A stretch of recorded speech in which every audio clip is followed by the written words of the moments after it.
नमस्ते बच्चों। आज हम कक्षा 12वीं के जीव विज्ञान विषय के एक टॉपिक क्रोमोसोमीय विकार के बारे में अध्ययन करेंगे। आइए पहले उससे जुड़ी हुई कुछ बेसिक चीजों का हम अध्ययन कर लें। हम सभी जानते हैं कि किसी भी व्यक्ति की व्यक्तित्वता मतलब इंडिविजुअलिटी किस कारण होती है, उसमें उपस्थित गुणसूत्रों की संख्या के कारण। आप सभी जानते हैं कि प्रत्येक जीव में, प्रत्येक पौधे में गुणसूत्रों की संख्या निश्चित होती है। आज हम इसमें मनुष्य का उदाहरण लेकर समझेंगे कि क्या होता है इनमें। मनुष्य में गुणसूत्रों की कुल संख्या 23 जोड़ी होती है। जब हमने जोड़ी कहा, इसका मतलब क्या हुआ, वो पेयर में होते हैं। हमेशा हमेशा गुणसूत्र एक जोड़ी में उपस्थित होते हैं और उसकी जोड़ी उसका एलील कहलाती है। जैसे उदाहरण के लिए अगर हम इन 23 गुणसूत्रों को नंबर दें 1 से लेके 23 तक, तो पहला जो गुणसूत्र होगा उसकी जोड़ी होगी, जिसे मैं 1 डैश कह दूं, तो 1 और 1 डैश ये हो गया हमारा एक गुणसूत्र की जोड़ी। तो ये 1 और 1 डैश एक दूसरे के क्या हुए, एलील, इसलिए हमने कहा 23 जोड़ी गुणसूत्र। अगर आप इसे संख्या में देखेंगे तो चूंकि जोड़ी है तो कितने गुणसूत्र हो गए, 46 गुणसूत्र। प्रत्येक मनुष्य में चाहे वो स्त्री हो या पुरुष 46 गुणसूत्र उपस्थित होते हैं, इसीलिए उनकी इंडिविजुअलिटी या व्यक्तित्वता बनी रहती है। अब ये जो 23 जोड़ी गुणसूत्र हैं, इनको हम विभाजित कर सकते हैं, विभेदित कर सकते हैं। कैसे?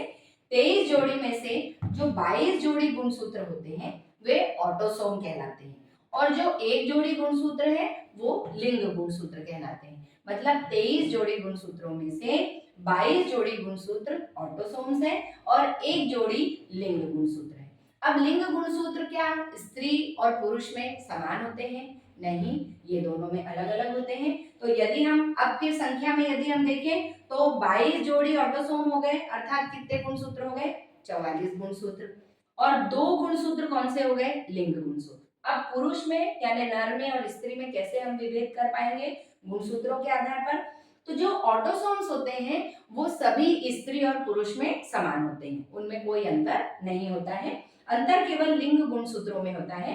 तो 44 ऑटोसोम्स मादा में भी होंगे और 44 ऑटोसोम्स पुरुष में भी होंगे, किंतु जो लिंग गुणसूत्र है वो मादा में एक्स एक्स मतलब 2 एक्स गुणसूत्र होंगे और नर में या पुरुष में एक्स और वाई गुणसूत्र होंगे। यानी लिंग की पहचान करने वाला गुणसूत्र कौन सा हो गया, वाई गुणसूत्र। तो अब हम एक बार रिवीजन कर लें कि कितने गुणसूत्र हो रहे हैं। मनुष्य में कुल गुणसूत्रों की संख्या 23 जोड़ी, जिसमें से 22 जोड़ी है ऑटोसोम, एक जोड़ी है लिंग गुणसूत्र। स्त्री और पुरुष में विभेद या अंतर कैसे कर सकते हैं हम, 44 गुणसूत्र यानी ऑटोसोम स्त्री और पुरुष दोनों में समान होते हैं, किंतु जो स्त्रियां होती हैं, जो मादा होती है, उसमें दोनों एक्स गुणसूत्र लिंग गुणसूत्र के रूप में होते हैं और पुरुषों में एक्स और वाई गुणसूत्र लिंग गुणसूत्र के रूप में होते हैं। यानी विभेदित करने वाला गुणसूत्र वाई गुणसूत्र है। अब यदि कोई एक सामान्य स्त्री या सामान्य पुरुष है तो उनमें हमें ये लिंग गुणसूत्र के साथ में ऑटोसोम्स की संख्या दिखाई देगी। मतलब उनकी व्यक्तित्वता का गुणसूत्र जो है, जो पहचान करने वाला है, वो 44 गुणसूत्र प्लस एक्स एक्स मादा में और 44 प्लस एक्स वाई नर में। लेकिन कभी कभी कुछ ऐसी परिस्थितियां बन जाती हैं उत्परिवर्तन के कारण या अनियमित कोशिका विभाजन के कारण कि ये जो संख्या है, इस संख्या में किसी न किसी कारण से परिवर्तन हो जाता है।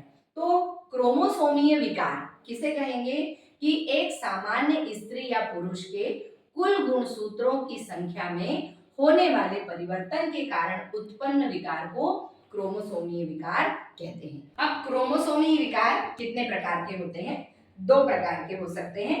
या तो गुणसूत्रों की संख्या बढ़ जाए या गुणसूत्रों की संख्या कम हो जाए। लेकिन यहाँ पे ये ध्यान देने वाली बात है कि कौन से गुणसूत्र, मुख्यतः लिंग गुणसूत्र की अभी हम बात कर रहे हैं कि यदि लिंग गुणसूत्र की संख्या में परिवर्तन होता है तो ऐसे विकार उस व्यक्ति की व्यक्तित्वता में भी परिवर्तन कर देते हैं, क्योंकि ऑटोसोम्स तो समान ही है, यहाँ पर ऑटोसोम की संख्या में परिवर्तन नहीं हो रहा है। तो अगर लिंग गुणसूत्र की संख्या में ज्यादा या कमी हो रही है तो उसके कारण 2 प्रकार के सिंड्रोम या विकार हो सकते हैं।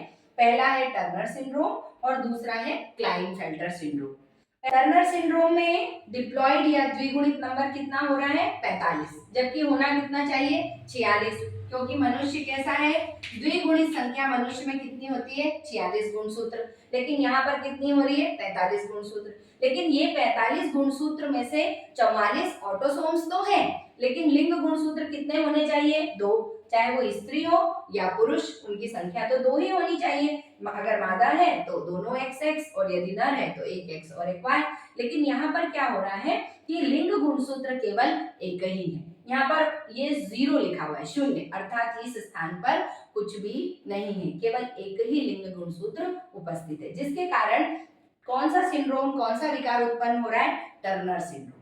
ऐसे जो व्यक्ति होगा ये क्या बनेगा, मादा रहेगी, स्त्री रहेगी, लेकिन वंध्य रहेगी, अर्थात उसमें अंडाशय सुविकसित नहीं होंगे, इसलिए वह फर्टाइल या जनन योग्य, प्रजनन के योग्य नहीं होगी। लेकिन उसका शरीर जो है वो एक सामान्य स्त्री की तरह दिखाई देगा, लेकिन चूंकि एक X गुणसूत्र नहीं है इसलिए उसमें प्रजनन क्षमता नहीं होगी। इसके अलावा भी जो द्वितीयक लैंगिक लक्षण होना चाहिए वे भी एक सामान्य स्त्री के समान उसमें दिखाई नहीं देंगे। तो पहला सिंड्रोम टर्नर सिंड्रोम, जिसमें द्विगुणित संख्या 45, लेकिन 45 में से 44 ऑटोसोम है और लिंग गुणसूत्र जो 2 होने चाहिए उसमें से केवल एक ही X गुणसूत्र उपस्थित है। अब दूसरा क्लाइनफेल्टर सिंड्रोम, ये पुरुषों में पाया जाता है।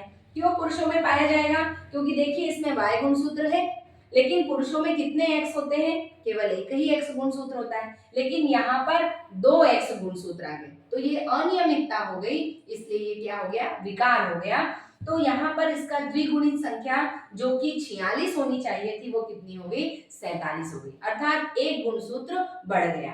और कौन सा गुणसूत्र बढ़ा है, लिंग गुणसूत्र, और X गुणसूत्र बढ़ा है। तो ये ऐसे पुरुष हो जाएंगे जिनमें कि मादा के समान या स्त्रियों के समान लक्षण दिखाई देने लगेंगे। ये भी प्रजनन योग्य नहीं होंगे, इनमें भी प्रजनन क्षमता नहीं होगी, सामान्य पुरुषों के समान ये नहीं होंगे, इसलिए ये वंध्य नर होंगे, किंतु इनको गायनोमेजेस्टिक कहते हैं, अर्थात स्त्री के समान दिखाई देने वाले पुरुष।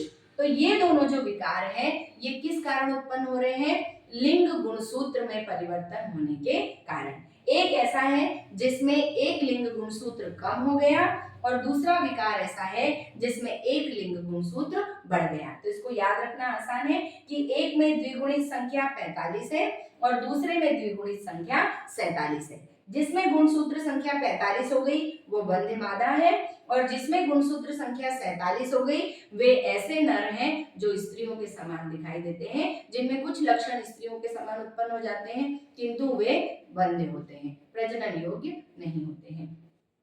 ये हमें क्रोमोसोमीय विकार में 2 महत्वपूर्ण ऐसे हैं जो आपके सिलेबस में रखे गए हैं। अब हम देखते हैं कि यदि ऑटोसोम की संख्या में परिवर्तन हो जाए तो भी कोई विकार हो सकता है क्या, बिल्कुल हो सकता है। हमें पता है मनुष्य में कितने ऑटोसोम्स होते हैं, 44, अर्थात कितने जोड़ी, 22 जोड़ी। अब यदि ये 22 जोड़ी गुणसूत्र यानी 44 गुणसूत्र की संख्या में परिवर्तन हो जाए, कम हो जाए या ज्यादा हो जाए तो भी क्या हो जाएगा, विकार उत्पन्न होगा। तो यदि ऑटोसोम की संख्या में परिवर्तन हो जाता है और उसके कारण कोई विकार उत्पन्न हो जाता है तो ये कहलाते हैं ऑटोसोमल गुणसूत्रीय विकार, जो कि ऑटोसोम की संख्या में परिवर्तन के कारण हुआ।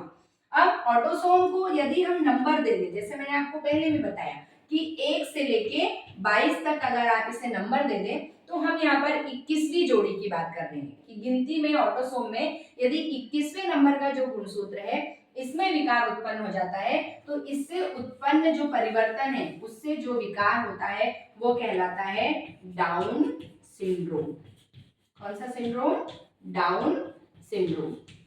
तो डाउन सिंड्रोम 21वीं जोड़ी का गुणसूत्र है और कैसा है, इसमें कमी हो रही है या अधिकता हो रही है, अधिकता हो रही है। मतलब 21वीं जोड़ी में कितने गुणसूत्र होना चाहिए, 21 के कितने होना चाहिए, 2 होना चाहिए। कितने गुणसूत्र होने चाहिए, 2, हम जानते हैं क्योंकि एक और दूसरा उसका एलील।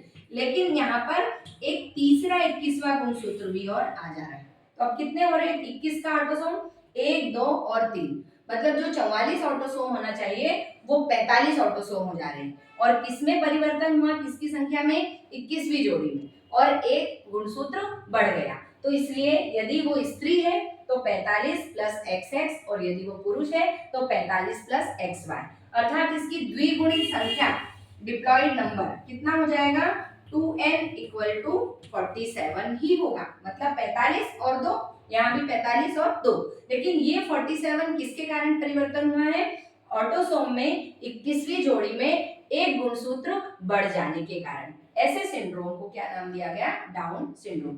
अब चूंकि ऑटोसोम में परिवर्तन हुआ है तो शारीरिक रचना में हमको परिवर्तन दिखाई देगा।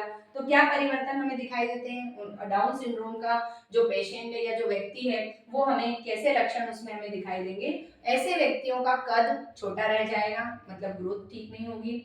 हमेशा उनका मुंह खुला हुआ रहता है जिससे कंटिन्यूअस लार टपकती रहती है। उनके नेत्र तिरछे हो जाते हैं और नाक चपटी दिखाई देती है। तो नाक चपटी होने और नेत्र तिरछे हो जाने से उनका जो फेस है, जो मुंह है, जो चेहरा है वो गोल होता है लेकिन मस्तिष्क बड़ा होता है। मतलब फेस उनका असामान्य दिखाई देता है, लंबा ज्यादा हो जाता है, जिससे वे कैसे दिखाई देने लगते हैं, मंगोल के समान। इसलिए डाउन सिंड्रोम विकार वाले स्त्री या पुरुष को मंगोलियन इडियट्स या मंगोलियन मूर्ख भी कहते हैं और ये हमेशा असामान्य बुद्धि वाले होते हैं। तो डाउन सिंड्रोम 21वीं जोड़ी में विकार के कारण उत्पन्न होता है और 21वीं जोड़ी में एक एलील की संख्या बढ़ जाने के कारण 44 की जगह पर 45 ऑटोसोम्स हो जाते हैं। दूसरा, जिस प्रकार 21वीं जोड़ी के विकार को डाउन सिंड्रोम कहते हैं, उसी प्रकार यदि 18वां गुणसूत्र ऑटोसोम 18वें नंबर के गुणसूत्र में यदि विकार उत्पन्न हो जाता है तो इसे एडवर्ड सिंड्रोम कहते हैं। यहाँ पर भी स्थिति समान है, मतलब 18वें में भी एक एलील बढ़ गया, यानी कितने एलील होना चाहिए थे, एक और एक उसका एलील, 2 गुणसूत्र, लेकिन एक अतिरिक्त गुणसूत्र आ जाने के कारण टोटल ऑटोसोम की संख्या कितनी हो गई, 45। अब वही स्थिति है यहाँ पर भी कि 45 के साथ यदि XX है तो मादा और 45 के साथ यदि XY है तो नर, यानी ऑटोसोम जो 44 होने चाहिए थे वो 45 हो गए। और विकार कौन से गुणसूत्र में हुआ है, 18वें गुणसूत्र में। एक एलील या एक गुणसूत्र की संख्या बढ़ गई है, लिंग गुणसूत्र समान ही है, तो डिप्लॉयड नंबर इसका भी कितना हो गया, 47, लेकिन इस 47 में 45 ऑटोसोम है और 2 लिंग गुणसूत्र। इसके लक्षणों में ये जिन व्यक्तियों में विकार पाया जाता है वे मानसिक रूप से अविकसित होते हैं, अर्थात उनमें मानसिक उनका विकास नहीं होता है। तो ऐसे व्यक्तियों को भी हम पहचान सकते हैं कि वे एडवर्ड सिंड्रोम विकार से ग्रसित हैं। अब ऑटोसोम में विकार का तीसरा प्रकार है पटाउ सिंड्रोम। जो कौन से गुणसूत्र में अनियमितता के कारण हो रहा है, 13वें नंबर के ऑटोसोम के गुणसूत्र में। यहाँ पर भी आपको याद रखना, तीनों को बहुत आसान है, केवल आपको गुणसूत्र की संख्या याद रखनी कि किस संख्या से कौन सा सिंड्रोम हो रहा है, क्योंकि तीनों में ही संख्या बढ़ रही है, कम किसी में भी नहीं हुई है। यहाँ पर भी जो 13वें नंबर का गुणसूत्र है इसमें एक एलील बढ़ गया है, मतलब 13 के कितने होते हैं, 2 एलील, तो यहाँ पर एक और हो जा रहा है जिसके कारण 3 हो गए, तो 44 ऑटोसोम की जगह कितने ऑटोसोम हो गए, 45 हो गए। अब यहाँ भी यदि वो मादा है तो लिंग गुणसूत्र में कोई परिवर्तन नहीं है, XX, और यदि नर है तो लिंग गुणसूत्र में कोई परिवर्तन नहीं, XY। तो 45 प्लस XX 45 प्लस XY, तो इसका भी द्विगुणित संख्या कितनी आपको दिखाई देगी, 47 ही होगी। लेकिन कौन से गुणसूत्र में विकार के कारण, ऑटोसोम के 13वें नंबर के विकार के कारण। अब इनके लक्षण हमको कैसे दिखाई देते हैं, इनका जो होंठ होता है वो मध्य से कटा हुआ होता है, जिसके कारण छोटे बच्चे जो होते हैं उनको दूध वगैरह पीने में भी बहुत मुश्किल होती है, शरीर के अंदर वो नहीं जाता है, होंठ कटा होने से वो बाहर निकल जाता है। तालू में उनके दरार होती है, तालू अर्थात जो अपने मुंह बकल कैविटी या मुख गुहा होती है, इसके ऊपर का जो हिस्सा होता है वो तालू कहलाता है। तो उसमें भी बीच में खांच होती है या दरार होती है जिससे वो चीजों को निगल नहीं पाते हैं। इनका भी मस्तिष्क कम विकसित होता है। तो ऐसे लक्षणों वाले जो बच्चे या जिनमें ये विकार उत्पन्न होता है वे 1 वर्ष से अधिक उम्र तक जीवित भी नहीं रह पाते हैं। तो 13वें नंबर के गुणसूत्र में यदि एक संख्या बढ़ जाती है, 45 ऑटोसोम हो जाते हैं, तो उसके कारण जो सिंड्रोम उत्पन्न होता है वो है पटाउ सिंड्रोम। तो आज हमने क्रोमोसोमल विकार यानी लिंग गुणसूत्र में परिवर्तन और ऑटोसोम की संख्या में परिवर्तन के कारण उत्पन्न होने वाले विकारों का अध्ययन किया। यदि गुणसूत्र की संख्या में परिवर्तन होता है, यदि एक गुणसूत्र X कम है तो टर्नर सिंड्रोम, यदि एक X गुणसूत्र पुरुषों में बढ़ गया अर्थात 44 प्लस XXY हो गया तो क्लाइनफेल्टर सिंड्रोम। यदि ऑटोसोम में परिवर्तन हो रहा है, 21वीं जोड़ी में हुआ तो डाउन सिंड्रोम, 18वीं जोड़ी में हुआ तो एडवर्ड सिंड्रोम और अगर 13वीं जोड़ी में हो रहा है तो पटाउ सिंड्रोम। हमने सभी के लक्षण भी देखे कि यदि इस तरह के विकार उत्पन्न होते हैं तो कौन से लक्षण उत्पन्न होंगे। और ये सभी विकार या तो अनियमित अंडाणु बनने के कारण या अनियमित कोशिका विभाजन होने के कारण या उत्परिवर्तन होने के कारण उत्पन्न होते हैं। आशा करती हूँ बेटा कि ये वीडियो से आपको आपकी एग्जाम की तैयारी करने में मदद मिलेगी, आपका समझ में आया होगा और वीडियो को लाइक और शेयर करना न भूलें। धन्यवाद।